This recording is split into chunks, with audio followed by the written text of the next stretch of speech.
মনে করি ওনার জনপ্রিয়তার উপর ভিত্তি করে আজকে বিএনপি দাঁড়িয়ে আছে। মুক্তিযোদ্ধা শব্দটির আগে ভুয়া শব্দটি শুনতে আমি একজন বীর মুক্তিযোদ্ধার সন্তান, কোনোভাবে এটা আমরা মেনে নিতে পারি না।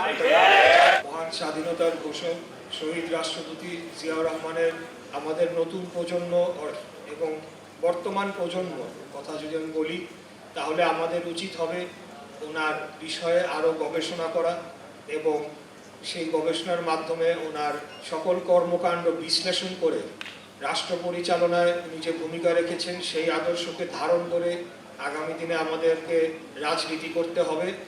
এবং আমি মনে করি ওনার জনপ্রিয়তার উপর ভিত্তি করে আজকে বিএনপি দাঁড়িয়ে আছে এবং আমরা বহু বৈরী পরিস্থিতি মোকাবেলা করে বহু জেল, জুলুম, হত্যা, গুম, খুন এই সকল নির্যাতনের মোকাবেলা করে আজকে আমরা জনগণের সরাসরি ভোটে নির্বাচিত হয়ে রাষ্ট্র পরিচালনার দায়িত্ব পেয়েছি। শহীদ জিয়ার সুযোগ্য সন্তান আজকের মাননীয় প্রধানমন্ত্রী জনাব তারেক রহমানের নেতৃত্বে আমরা বিগত 17 বছর দেশকে যেভাবে ধ্বংস করে ফেলা হয়েছিল সেখান থেকে উত্তরণ ঘটিয়ে আবারও একটা জনগণের বাংলাদেশ এবং একটা স্বাধীন সার্বভৌম রাষ্ট্র, যেই রাষ্ট্র অন্য কোনো দেশের গোলাম হয়ে থাকবে না এবং যে কোনো পৃথিবীর যে কোনো রাষ্ট্রের সাথে সমান মর্যাদা নিয়ে আমরা এই রাষ্ট্রকে গড়ে তুলতে পারবো, সেরকম একটি রাষ্ট্র গড়ে তোলার জন্য আমরা কাজ করে চলেছি।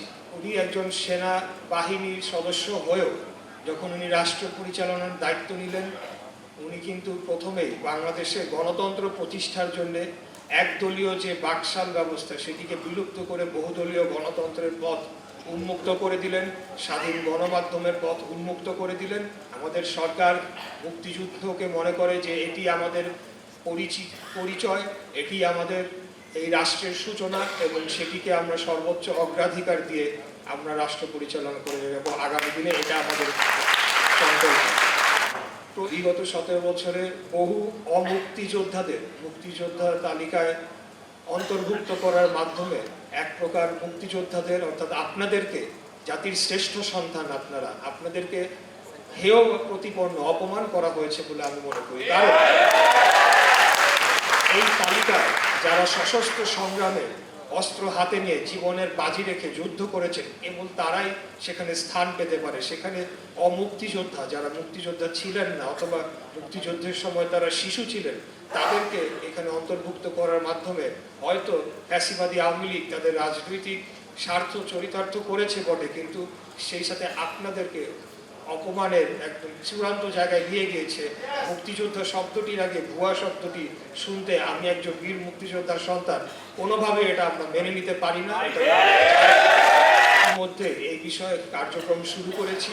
6000-এর অধিক অমুক্তিযোদ্ধাদের তালিকা থেকে বাদ করা হয়েছে।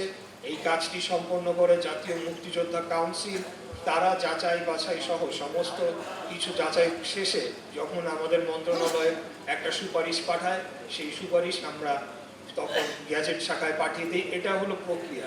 তাই আমি আপনাদেরকে কথা দিয়ে যাচ্ছি যে আগামী দিনে জাতীয় মুক্তিযোদ্ধা কাউন্সিলও পুনর্গঠন করে সেখানে সঠিক ব্যক্তিদেরকে যাতে নিয়োগ দেওয়া হয়। তো এই কার্যক্রমগুলো সম্পন্ন করার মাধ্যমে আমরা জাতিকে কলঙ্কমুক্ত করতে চাই।